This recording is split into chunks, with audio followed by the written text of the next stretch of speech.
ADHD ಅಂದರೆ attention deficit hyperactivity disorder. ಇದು ಮಕ್ಕಳಿಗೂ ದೊಡ್ಡವರಿಗೂ ಆಗುವ ಸಾಮಾನ್ಯ ಸಮಸ್ಯೆ. ಇದು ಕೇವಲ ಗಮನ ತಪ್ಪುವುದು ಅಥವಾ ಜಾಸ್ತಿ ಚುರುಕು ಇರೋದು ಮಾತ್ರವಲ್ಲ. ಲಕ್ಷಣಗಳನ್ನು ತಿಳಿದರೆ ಬೇಗ ಸಹಾಯ ಪಡೆಯಬಹುದು. ಮೊದಲು, ಗಮನ ಕೇಂದ್ರೀಕರಿಸದಿರುವುದು. ಅಂದರೆ ADHD ಇರುವವರಿಗೆ ಕೆಲಸ ಮಾಡುವಾಗ ಅಥವಾ ಮಾತನಾಡುವಾಗ ಗಮನ ಕೊಡುವುದು ಕಷ್ಟವಾಗಬಹುದು.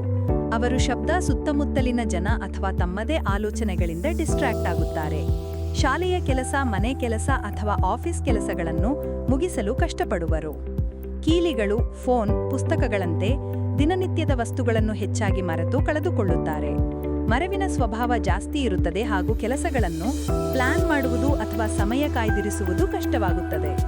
ಓದನು, ಪೇಪರ್ ವರ್ಕ್ ಮಾಡುವಂತೆ ದೀರ್ಘ ಸಮಯ ಗಮನ ಬೇಡುವ ಕೆಲಸಗಳನ್ನು ತಪ್ಪಿಸಿಕೊಳ್ಳುತ್ತಾರೆ. ಮುಂದೆ ಹೆಚ್ಚು ಚುರುಕುತನ, ಹೈಪರ್ ಆಕ್ಟಿವಿಟಿ. ಇದು ಸುಮ್ಮನೆ ಕುಳಿತಿರಲು ಆಗದಿರುವುದು, ಮನಸ್ಸು ದೇಹದಲ್ಲಿ ಅಶಾಂತಿ ಇರುವಂತೆ ಕಾಣುತ್ತದೆ. ಕೈಕಾಲುಗಳನ್ನು ತಡಕಾಡುವುದು ಅಥವಾ ಕುಳಿತುಕೊಳ್ಳಬೇಕಾದಾಗ ಪದೇ ಪದೇ ಎದ್ದು ನಿಲ್ಲುವುದು ಕಾಣಬಹುದು.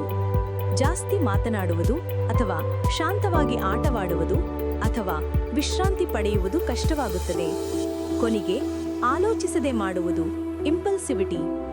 ಇದರಲ್ಲಿ ಆಲೋಚಿಸದೆ ಕೆಲಸ ಮಾಡುವುದು, ಇತರರ ಮಾತಿನ ಮಧ್ಯೆ ನುಗ್ಗುವುದು, ತಮ್ಮ ಸರದಿ ಕಾಯಲು ತಾಳ್ಮೆ ಇರುವುದಿಲ್ಲ, ಪರಿಣಾಮಗಳನ್ನು ಯೋಚಿಸದೆ ತ್ವರಿತ ನಿರ್ಧಾರಗಳನ್ನು ತೆಗೆದುಕೊಳ್ಳಬಹುದು. ADHD ವ್ಯಕ್ತಿಯ ತಪ್ಪಲ್ಲ, ಇದು ಒಂದು ವೈದ್ಯಕೀಯ ಸಮಸ್ಯೆ. ಸರಿಯಾದ ಬೆಂಬಲ, ಅರ್ಥೈಸಿಕೆ ಮತ್ತು ಚಿಕಿತ್ಸೆಯಿಂದ ತುಂಬಾ ಚೆನ್ನಾಗಿ ನಿಯಂತ್ರಿಸಬಹುದು. ಸರಿಯಾದ ಸಮಯದಲ್ಲಿ ಅರಿವು ಇದ್ದರೆ ಜೀವನವನ್ನು ಇನ್ನೂ ಆರೋಗ್ಯಕರ ಮತ್ತು ಯಶಸ್ವಿಯಾಗಿ ನಡೆಸಬಹುದು.